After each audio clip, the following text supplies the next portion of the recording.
পুলিশের কাছে চুরির বিষয়ে মামলা করার পরও বিদ্যালয়ে ফের চুরির ঘটনা সংগঠিত করল চোরের দল। ছোট্ট পার্বত্য ত্রিপুরার রাজ্যে চুরি এবং ছিনতাইয়ের ঘটনা প্রতিনিয়ত ঘটে চলছে। পুলিশের ভূমিকা নিয়ে ক্ষোভ উগরে দিচ্ছে জনতা। চোর পুলিশের খেলা আমরা গল্প শুনতাম, কিন্তু এখন বাস্তবে তা লক্ষ্য করা গেল। ত্রিপুরায় বোধজংনগর থানার অন্তর্গত একটি বিদ্যালয়ে বোধজংনগর থানার চুরির অভিযোগ জানার পরেও আবার চোরের দল ডিসি পাড়ায় হেমন্ত স্মৃতি বিদ্যালয় থেকে লক্ষ লক্ষ টাকার মূল্যবান জিনিস চুরি করে নিয়ে পালিয়ে গেলেও বোধজংনগর থানার পুলিশ কর্মীরা এখনও শীত ঘুমে আছেন বলে বিদ্যালয়ের ছাত্রছাত্রী সহ অভিভাবকদের অভিযোগ। বিদ্যালয়ের এই দুঃসাহসিক চুরির ঘটনা বিদ্যালয়ের সমস্ত ছাত্রছাত্রীরা অভিযুক্ত কুখ্যাত চোরকে গ্রেফতার করে কঠোর শাস্তি প্রদানের জন্য সড়ক অবরোধে বসে বিক্ষোভ প্রদর্শন করেন।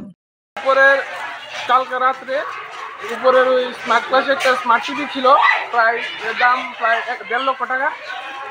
এটা নিয়ে গেছে কালকে রাত্রে।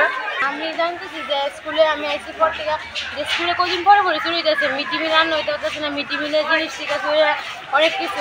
আগে আমরা স্কুলে একটা রুমও ফাঁকা আসলো না, খালি বিল্ডিং রুমের ভিতরে ফাঁকা আসলো। তারপরে গিয়ে সেটা বিল্ডিং রুমের ভিতরে চুরি হয়ে গেছে, ছাদের বাচ্চা ভেঙে সে সব চুরি হয়ে গেছে। হ্যাঁ, চুরি অনেক দিন ধরে হয়েছে এবং বারবার হয়েছে এবং বারবার আমরা কেসও নিয়েছি এবং কয়েক দফা আমরা ধরেছি, অ্যারেস্টও হয়েছে। গতদিনও আমরা যেটা খবর পেয়েছি সঙ্গে সঙ্গে 3 জনকে ধরে আমরা ফ্যান সহ রিকভারিও করেছি, আজকে কোর্টে পাঠিয়েছি। তো কালকে রাত্রেও আবার এখানটায় এমন হয়েছিল কালকে রাত্রে। তো আমরা তো আমাদের যে স্টাফ আছে, স্টাফ দিয়ে আমরা যতটুকু যাওয়ার আমরা চেষ্টা করছি এটা কীভাবে বন্ধ করা যায়। আমরা এটা নেক্সট টাইম আমরা এখান থেকে দেখি আমরা একটা ফিক্সড পিকেট নিয়ে লাগানো যায়, যাতে করে এটা ইমিডিয়েট যাতে এটা স্টপ করা যায়। আর নেক্সট টাইম যখনই হয় আমরা একসঙ্গে যারা যারা যুক্ত আছে তাদেরকে আমরা ধরার চেষ্টা করছি, আমরা ধরে আমরা কোর্টে পাঠাবো।